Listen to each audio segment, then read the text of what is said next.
Olá, terça-feira, 2 de junho. Hoje a gente fala sobre como se incentiva o hábito da leitura com a professora da Unesp, Maria do Carmo Kobayashi. Você vai conhecer os bauruenses que mais retiram livros das bibliotecas municipais. Na sessão da Câmara, vereadores contestam cortes feitos pelo DAI em residências com contas de água de valores questionáveis.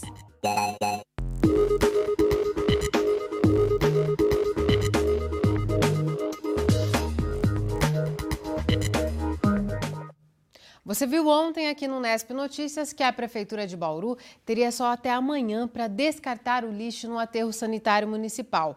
O prazo para encerramento do local foi dado pela CETESB. Porém, hoje, a companhia estadual notificou a Endurbe, a empresa municipal responsável pela gestão dos resíduos, que o aterro pode ser usado por mais 4 meses. O prazo foi prorrogado para que a Prefeitura tenha condições de pôr em prática o cronograma de ações apresentado à CETESB. Durante esse período, o município só poderá usar uma área anexa de 4.000 metros quadrados e depois terá que licitar um novo local para destinar os resíduos de Bauru.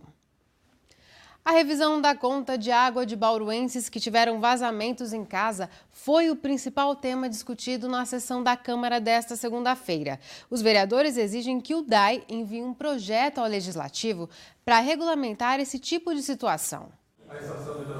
Os vereadores questionaram o fato de a autarquia ter cortado a ligação de água de residências que não tiveram a conta quitada, mesmo depois de ter sido identificado um valor muito além da média consumida em razão de vazamentos.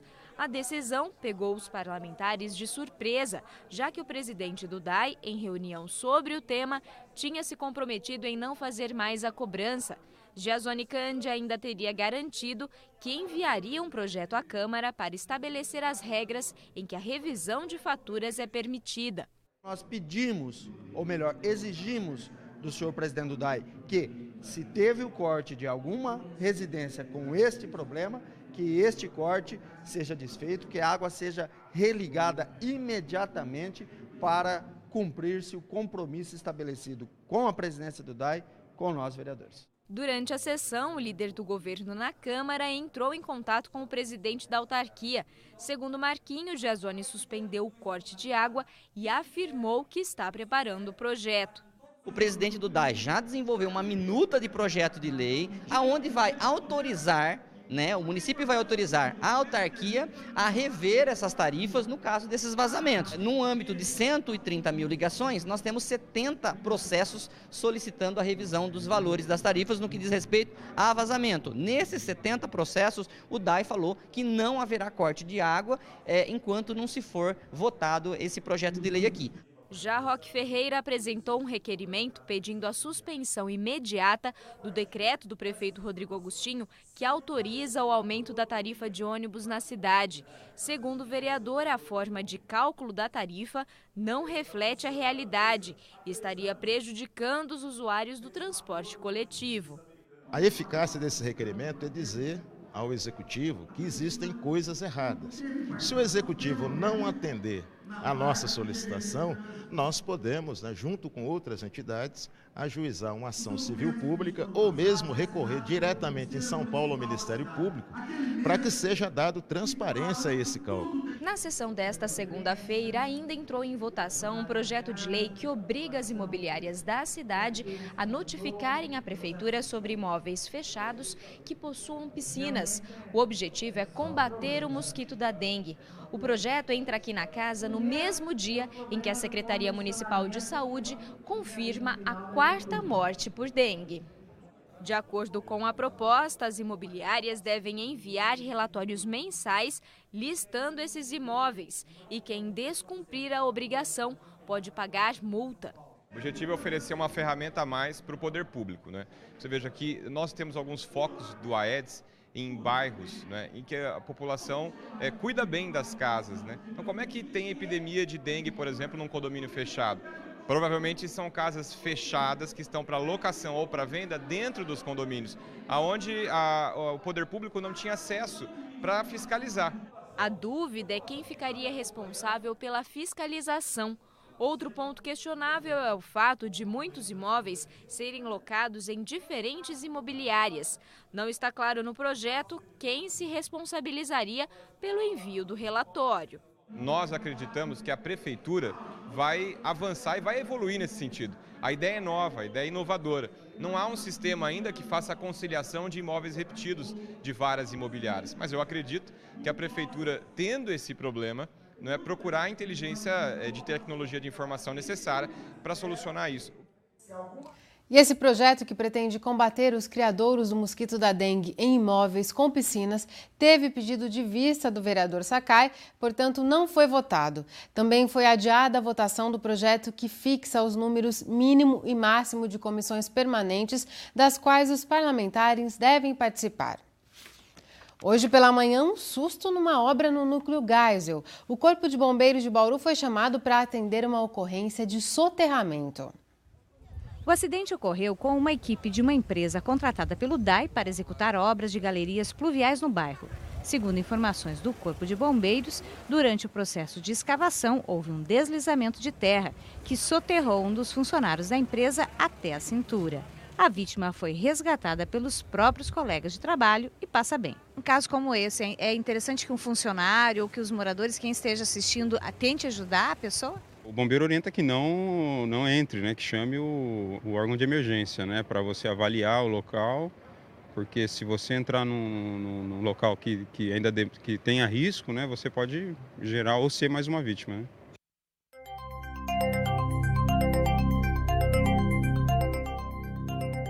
Está difícil de o tempo voltar a abrir em Bauru. A previsão agora é de que o sol volte na quinta-feira. Veja os detalhes no mapa com informações do IPMET e do CPTEC. O tempo segue nublado em todo o estado. Agora à tarde chove na região nordeste. Esta quarta-feira ainda deve ser de céu fechado, com probabilidade de chuvas em todas as regiões. Em Bauru, as chances de termos chuva hoje e amanhã são baixas, mas o tempo continua nublado. A previsão é de que o sol volte a predominar a partir de quinta-feira. Agora, a umidade do ar é de 84%. Os ventos sopram a apenas 7 km por hora. Hoje a mínima foi de 16 e a máxima de 20 graus. Nesta quarta, os termômetros devem variar entre 16 de novo e 25 graus. No próximo bloco, o assunto é leitura. Nós vamos saber quem são os bauruenses que ganharam um prêmio do município por serem os leitores mais assíduos das bibliotecas da cidade. É daqui a pouco, continue com a gente. Os Correios em Bauru estão com inscrições abertas para a seleção de estagiários de níveis superior e técnico. Mais informações com a repórter Kátia Vanzini. Os interessados em fazer estágio nos Correios devem realizar suas inscrições até o dia 12 de junho. Há vagas para o período da manhã e da tarde. Eu estou com José Aparecido, que é responsável pelo setor de recursos humanos dos Correios em Bauru, que irá nos dar mais detalhes. José Aparecido, quantas vagas para estágio? São 24 vagas para o nível superior e 4 vagas para o nível técnico. Quais são os pré-requisitos para os interessados? O nível superior, o aluno deve estar matriculado no segundo ano e para o nível técnico no primeiro ano. Essas pessoas irão receber algum auxílio financeiro? Correios fornece bolsa e também auxílio transporte e vale alimentação. E como que eles podem fazer as suas inscrições? Podem fazer através do site www.correios.com.br. E como será feita a seleção dessas pessoas? Será feita uma análise curricular através das fichas que eles vão preencher no site. Eu agradeço pelas informações. Então, se você quiser mais informações, pelo site correios.com.br ou pelo telefone 4009-3445. Kátia Vanzini para o Nesp Notícias. Bauru ganhou mais uma biblioteca pública na última semana no Centro Unificado das Artes e do Esporte, localizado na Avenida Lúcio Luciano, ali no Núcleo Geisel. Com essa unidade, a cidade soma agora 7 bibliotecas nos bairros, além da central na Avenida Nações Unidas. E para quem pensa que esses espaços não são mais frequentados, nós vamos conhecer agora a história de 3 leitores que estão entre os que mais emprestam livros das bibliotecas municipais. O animal mais lento de que eu vi falar. Parece até que não se move, de tanto que é devagar. Cores alegres, ilustrações chamativas, histórias cativantes. São essas as características que fazem Roberson, de 9 anos, se encantar pelo mundo dos livros. Mesmo com a pouca idade, ele já se sente bem à vontade em um dos lugares que mais gosta, a biblioteca. Um amor que lhe rendeu o prêmio de leitor do ano na Biblioteca Ramal do Jardim Progresso. Convida seus amigos para ler também? Convida eles para vir na biblioteca? Não. Eles não gostam? Não, é por causa que eles gostam de ficar na casa deles brincando ou ficar jogando futebol, videogame. Você prefere vir na biblioteca? É. Quem leva o Roberson à biblioteca uma vez por semana é o pai, o José Roberto. Se no começo ele ajudava o filho a ler, hoje o menino até escolhe sozinho o que vai levar para casa. O incentivo é ali, né? Conhecimento da vida é ali. Às vezes você não pode viajar, mas o livro faz você viajar, né? Com o hábito da leitura, Roberson passou a se dedicar mais aos estudos, o que para o pai é a esperança de um futuro melhor. Casa, lá, às vezes eu nem paro em casa, trabalho cedo, trabalho à tarde para a gente poder pagar nossas contas, para a gente poder ter o que comer. Então, eu falo para ele, estuda, filho, faz o que o pai não fez, que é para você ter um futuro melhor que o do pai.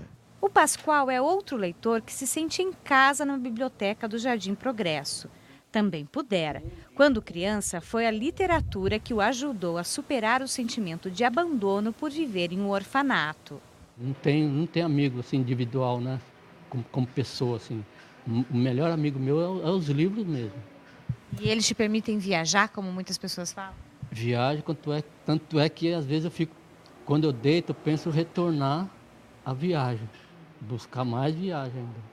Paixão pelos livros que não fica restrita só ao Jardim Progresso. No Meiridota, Giovana criou uma rotina que garante a leitura para o mês inteiro. A cada vez que ela vai à biblioteca, volta com 4 livros, um para cada semana. E por que você gosta tanto de ler? Para mim saber o que vai acontecer, se é legal, se não é. E é para mim aprender como que é. Para a mãe, o hábito de leitura, apesar de recente, veio para ficar. Ela que quis vir aqui à biblioteca para fazer a ficha. Aí eu fiz no nome dela, com os documentos dela. Ela vem aqui, ela que assina. E a gente incentiva ela. Eu falo para ela que o conhecimento nunca ninguém vai poder tirar dela. Que o que ela aprender, podem tirar tudo dela, mas o conhecimento não vai tirar. E a leitura é fundamental para isso. Assim como o seu Pascoal, o Roberson e a Giovana, outras 27 pessoas foram escolhidas como os leitores mais assíduos das bibliotecas de Bauru. O objetivo da proposta é incentivar o hábito e o amor pela leitura em qualquer idade. É uma premiação aqueles que mais consomem, vamos dizer assim, o serviço que a gente oferece, né? É um reconhecimento público desses leitores que muitas vezes na contramão da modernidade, né, onde as pessoas leem mais, mas leem pela internet, continuam utilizando, né, o livro mesmo em papel. E se você tivesse que escolher um presente, um livro, o que você preferia? Um brinquedo ou um livro? Um livro. Por quê? Porque aí eu vou ler e vou aprender mais. Depois do intervalo, a gente volta a falar sobre como se formam leitores. Vamos receber a professora do curso de Pedagogia da Unesp, a Maria do Carmo Kobayashi. Voltamos num instante só. Estamos de volta e a gente continua a falar sobre formação de leitores. Vamos conversar com a professora do curso de Pedagogia da Unesp, a Maria do Carmo Kobayashi. Maria do Carmo, muito obrigada por sua presença aqui no Unesp Notícias. Eu é que agradeço mais uma vez o convite. Nós vimos na reportagem esses leitores de Bauru que foram até premiados, inclusive, e eles chegaram de diferentes formas às bibliotecas. Exato. E eu te pergunto o seguinte, Maria do Carmo, onde se formam mais leitores? É dentro ou é fora da escola? As experiências que ocorrem com a leitura, com o prazer da leitura, com os objetos a serem lidos e que são oferecidos, eles dependem muito da faixa etária do leitor. Por exemplo, as crianças pequenas, elas não têm acesso tão fácil. Pode ver que os 3 leitores, os 3 premiados, eles já têm condição de acessar. O Robertson, né? Isso. O pai, sabiamente, ele fala coisas fantásticas. Ele fala que se pode viajar. Esse processo de viagem é o processo de criatividade, que a nossa mente ela precisa de experiências, ela precisa de recursos para a gente imaginar. E o mundo da leitura nos oferece isso. Quando eu falo da leitura, do início da leitura, que eu falo, por exemplo, dos bebês, são os adultos que vão oferecer esse material para que essa criança seja inserida no mundo da leitura. E a leitura, a gente precisa lembrar que ela não é só da escrita. Leitura a gente faz de objetos, de situações, e os bebês, principalmente, eles precisam desse repertório de experiências. Mais uma vez, eu gosto de lembrar que nós nascemos, hoje isso a neurociência tem explicado com bastante certitude, nós nascemos com um potencial a nos humanizarmos. Mas justamente são as experiências que são propostas que vão fazer com que esse processo ocorra. O nosso desenvolvimento cognitivo, afetivo, motor, ele vai depender muito disso. Agora, você imagina, essas crianças, esse homem, o Pascoal, quando ele vai e ele tem acesso ao mundo da leitura, como isso transforma essas pessoas.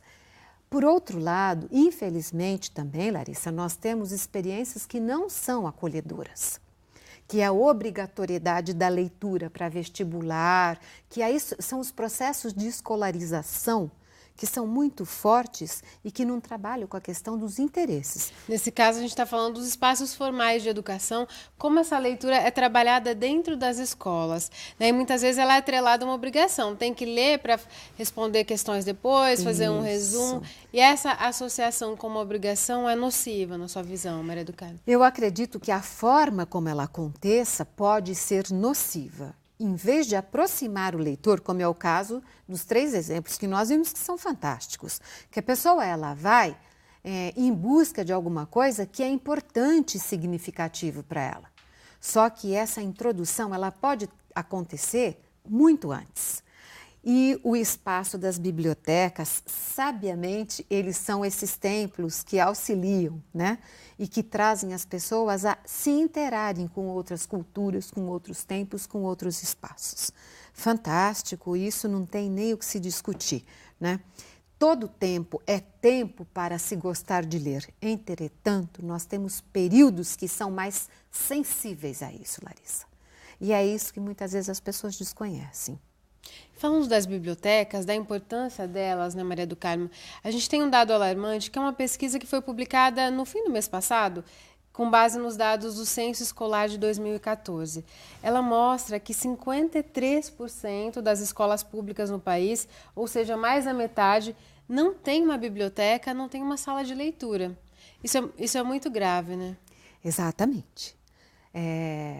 Isso daí contraria a força da lei. Existe uma lei, existe uma legislação que fala que toda escola tem que ter uma biblioteca.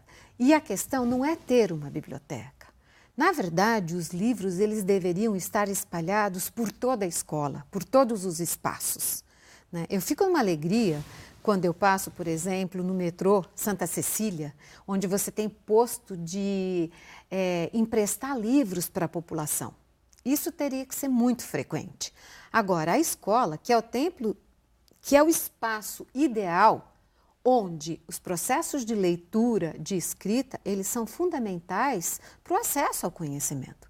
Uma sociedade tecnológica, ela demanda que a leitura seja uma leitura crítica, que oriente o leitor a entender. Agora, como se faz isso? Impondo-se a leitura, trazendo uma leitura sem prazer, destituída de significado? Isso é mais uma penalidade do que um prazer. Então, escolas têm que ter quadras, têm que ter bibliotecas e tem que ter pessoas que conheçam o acervo. Porque também não adianta eu ter uma biblioteca linda, maravilhosa, onde os livros são enfeites de estante, por cores ou por coleções. Eu tenho que ter quem acolhe, explica e orienta na seleção de obras e expõe essas obras, porque o que não é visto não é conhecido. Então, a biblioteca é de fundamental importância. É muito comum, para a gente concluir, Maria do Carmo, os pais comentarem: mas meu filho lê muito em casa, lê aquelas séries, aqueles livros enormes, seriados, só que esses livros não passam pela escola. Isso é um erro, na sua visão? Sim. Algumas bibliotecas que eu conheço de escolas, esses livros que são os best-sellers infantis, infanto-juvenis, eles estão como chamariz. em escolas que eu faço, que os meus alunos estão fazendo estágio, escolas que eu visito, isso já acontece. Lógico que são num número muito pequeno. Então, esse deveria ser o grande momento de estar mostrando. E existem leituras que a gente faz para conhecer períodos históricos, para formação nas disciplinas, nas áreas de conhecimento. Então, tem que se saber dosar. Mas a porta de entrada é a leitura prazerosa. Tá certo, Maria do Carmo. Mais uma vez, muito obrigada por acrescentar e aprofundar essa discussão aqui. Eu é que agradeço, Larissa. E antes de encerrarmos, uma dica cultural. Começa amanhã a Mostra de Cinema Francês do SESI, que vai exibir 4 clássicos durante o mês de junho. O filme dessa quarta é O Bom Trabalho, drama de guerra que retrata um campo de treinamento francês na costa africana. A sessão começa às 14h e a entrada é gratuita. Os próximos filmes serão exibidos às quintas-feiras, sempre às 14h. No site do SESI você encontra a programação completa da mostra. É isso por hoje, a gente volta a se encontrar amanhã às 5h30 ao vivo. Tchau!